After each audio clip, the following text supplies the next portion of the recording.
Let's move on to Tennessee and Rick Barnes, who is not, unlike Dana Altman, has not had much success against the spread in the tournament. He will lead a Vols team that is a 2 seed here. Tip off at 9:20 Eastern on TNT against St. Peter's, the darling from a few tournaments ago, trying to replicate their magic as a 15. Tennessee's a 21.5-point favorite here with a low total of 130.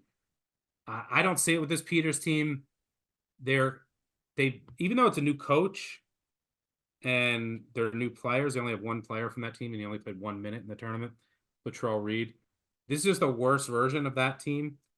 That year, pre-tournament, they were 118th in overall efficiency, 187th this year. Offense 259, 305th this year. 34th on defense 2 years ago, 76th this year. They are playing much slower. The 338th in adjusted tempo. They're going to press, and they're going to run a very methodical offense. They're going to try to turn you over. They will mix in zone. The problem is Tennessee is elite against the press, 99th percentile, elite against zone, and they don't turn the ball over. They have multiple ball handlers.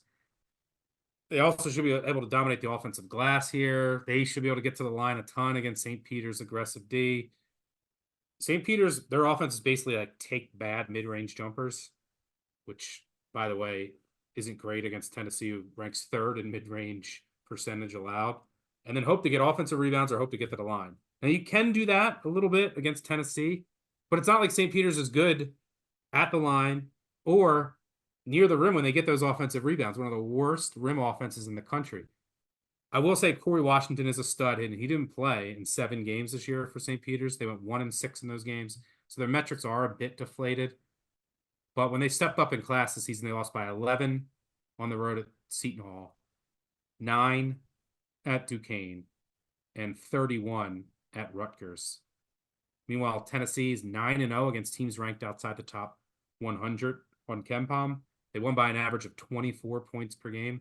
I just can't see St. Peter's offense consistently scoring in the half court against this Tennessee defense.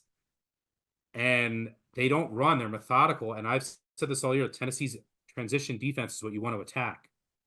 Their percentage, they're 28th percentile defending in transition, 98th percentile in the half court. If Dalton Connect is on one, I think this gets ugly quick. I can't lay this number with this low of a total, especially if St. Peter's gets a friendly whistle. But I certainly would lean Tennessee's way. And St. Peter's, their offensive numbers, I just told you, outside the top 300 in overall adjusted efficiency. Their numbers get even worse when you just isolate their offense against man-to-man. They're 351st in points per possession against man defense. Well, that's all they're going to see against Tennessee. That is bad. I just can't see them scoring enough here. I think this is a Tennessee rout.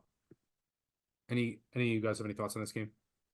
Yeah, you mentioned it with the schedule. Every time St. Peter's has played a team that is going to try to defend them and match them defensively, they struggled. UMass Lowell, Rutgers, Duquesne, Tennessee coming off the loss should be chomping at the bit. They're going to be able to score. Ziegler this year didn't have him last year. Big difference. It's Tennessee for me. Numbers high in a low-scoring game with a slow pace, so I agree with you there.